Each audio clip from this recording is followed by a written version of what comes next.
আজকে আমি তোমাদের সর্ষে চিংড়ি ভাপা করে দেখাবো। গরম গরম ভাতের সঙ্গে এই খাবারটা কিন্তু খুব জমে যাবে।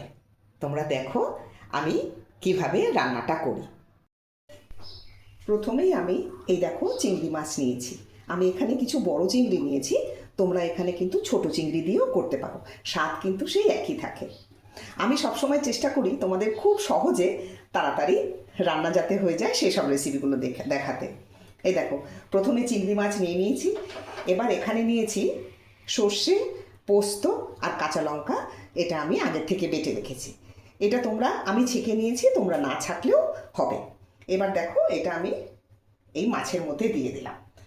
এবার এর মধ্যে আমি একটুখানি হলুদের গুঁড়ো দিয়ে দিলাম। দেওয়ার পরে এখানে আমি আর একটুখানি নুন দিয়ে দিলাম। নুনটা তোমরা স্বাদ মতো দিও। দেওয়ার পরে এখানে আমি আগের থেকেই একটু দই ফেটিয়ে রেখেছিলাম, খুব সহজে এই রান্নাটা হয়ে যায়। আর এই দইটা আমি এই মাছের মধ্যে দিয়ে দিলাম। দেখো সব কিছু উপকরণ দিয়ে দিয়েছি। আর দিলাম দুটো কাঁচা লঙ্কা, একটু ভেঙে দিলে কাঁচা লঙ্কার গন্ধটা, ঝালটা সবই এর মধ্যে ঢুকে যাবে। ব্যাস, আর কিচ্ছু লাগবে না। এবার সমস্ত উপকরণটা আমি দেখো সুন্দর করে মেখে নিচ্ছি। খুব ভালো করে এটা মেখে নিতে হবে। এই মাখার সঙ্গে সঙ্গে আমি এর মধ্যে এখানে একটুখানি কাঁচা সর্ষের তেলও দিয়ে দিচ্ছি। এই দেখো একটু বেশি দিলে ভালোই লাগে, তবে আমি খুব একটা বেশি দিলাম না। তোমরা তো দেখলেই আমি সামান্যই কিছু সর্ষের তেল দিলাম।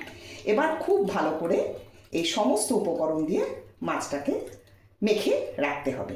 এটা মেখে এই 10 মিনিটের মতো আমি রেখে দিলাম।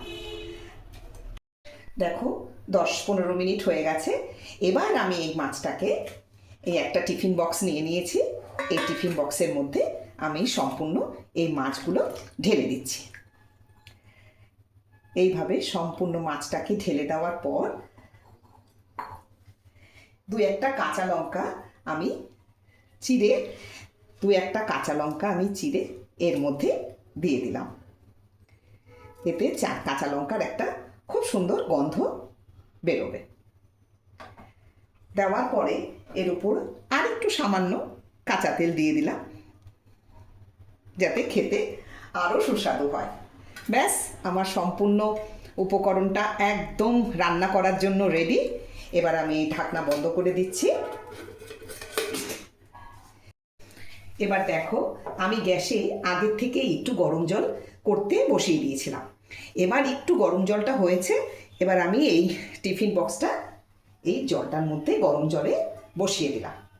এবার বসিয়ে দেওয়ার পর এটাকে এই ঢাকা দিয়ে দিলাম। এই ঢাকা দিয়ে অন্তত 10 থেকে 15 মিনিট আমি একদম সিমে এই মাছটাকে ফুটতে দেবো। প্রায় 10-15 মিনিট হয়ে গেছে। এবার আমি দেখো ঢাকনাটা খুলে দিলাম। এবার আমি এই গ্যাসটাকে বন্ধ করে দেব। আমি এখনই এটা নামাচ্ছি না, এইভাবেই আমি আবার ঢাকনা দিয়ে এটাকে বন্ধ রাখছি। যতক্ষণ না ঠান্ডা না হয় ততক্ষণ আমি খুলবো না। ঠান্ডা হওয়ার পর তোমাদের দেখাচ্ছি।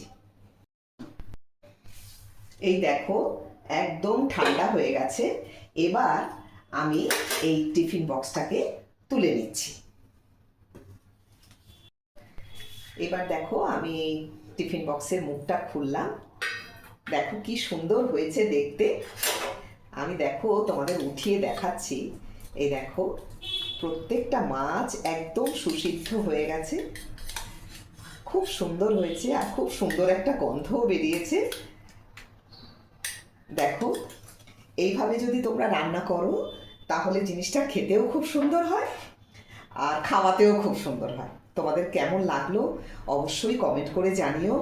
লাইক শেয়ার করতেও ভুলো না।